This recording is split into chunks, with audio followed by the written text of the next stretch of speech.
मुझे आज भी याद है, पापा कहते थे, पैसा क्या है, पैसा तो हाथ की मैल है। एंड आई एम श्योर आप में से बहुतों के पापाओं ने यही कहा होगा या फिर ऐसी ही कोई दूसरी एडवाइस दी होगी। And they mean well, but हम में से बहुत लोगों के लिए ऐसी एडवाइसेस बड़ी फाइनेंशियल मिस्टेक्स के पीछे कारण बन जाती हैं। आपकी भी कोई ऐसी कहानी है क्या कि कोई ऐसी एडवाइस मिली जो सुनने में तो विजडम लगी लेकिन आगे जाके अलग ही स्ट्रेस दे गई? इफ यस, देन ये वीडियो आप ही के लिए है और हम सब एक ही नाव में हैं। क्योंकि सच तो ये है कि फाइनेंशियल लिटरेसी ना तो हमें स्कूल में सिखाई गई ना ही घर पे। स्कूल वाले सोचते हैं कि ये तो माँ बाप का काम है और माँ बाप उसका एकदम उल्टा। और होता क्या है इस सब में, हम पिस जाते हैं। तो हम सीखते कहाँ से हैं? हमारे एल्डर्स की गलतियों से। उन्हें हम ज्ञान समझ लेते हैं, दोस्तों और रिश्तेदारों से जिनकी नॉलेज भी लिमिटेड हो सकती है।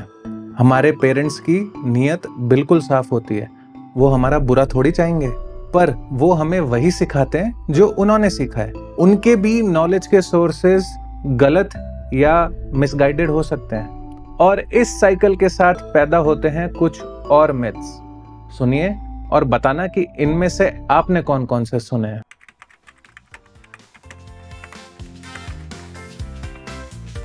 पैसा ही पैसे को खींचता है, अमीर सिर्फ गलत काम करके ही बन सकते हैं। अरे अब हमारी उम्र थोड़ी है पैसे कमाने की। मैं ज्यादा पढ़ा लिखा नहीं हूं भाई साहब, मेरी फैमिली सपोर्ट नहीं करती। Sound familiar?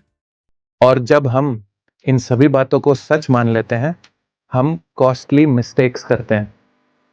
और फाइनेंशियल लॉस सबसे बड़ा लॉस नहीं है। सबसे बड़ा नुकसान पता है क्या है? It's the loss of confidence.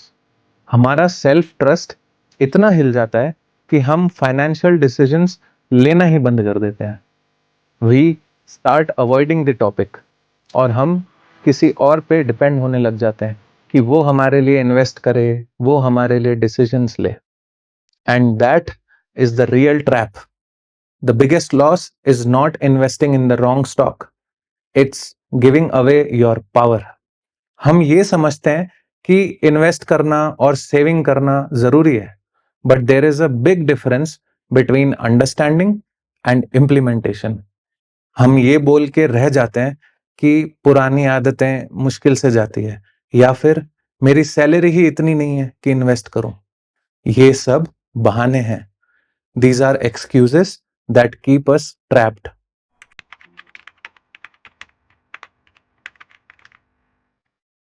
तो अब क्या? Should we blame our school और पेरेंट्स? नहीं, बिल्कुल नहीं। The past is in the past. हम अपने पेरेंट्स या स्कूल को नहीं बदल सकते, पर हम खुद को बदल सकते हैं। एक फाइनेंशियली लिटरेट पर्सन कैसे इवॉल्व होता है?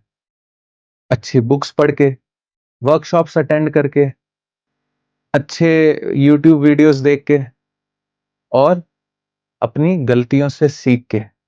And most importantly, by being open to learning from verified sources and not just blindly following what you have been told. आपको रातों रात कोई एक्सपर्ट बनने की जरूरत नहीं है। All you have to do is just take one small step. The first step. Failure एक stepping stone है, उसे स्लाइड नहीं बनने देना चाहिए। तो आज हम हमारी गलत आदतों को आगे नहीं बढ़ाएंगे।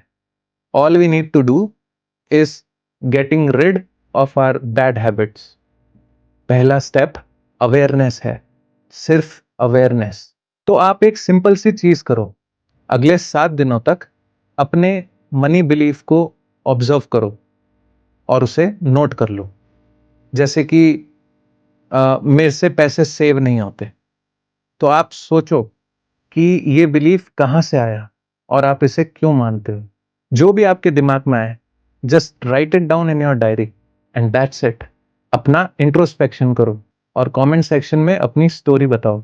Let's build a community that is free of judgement and that can talk about these things.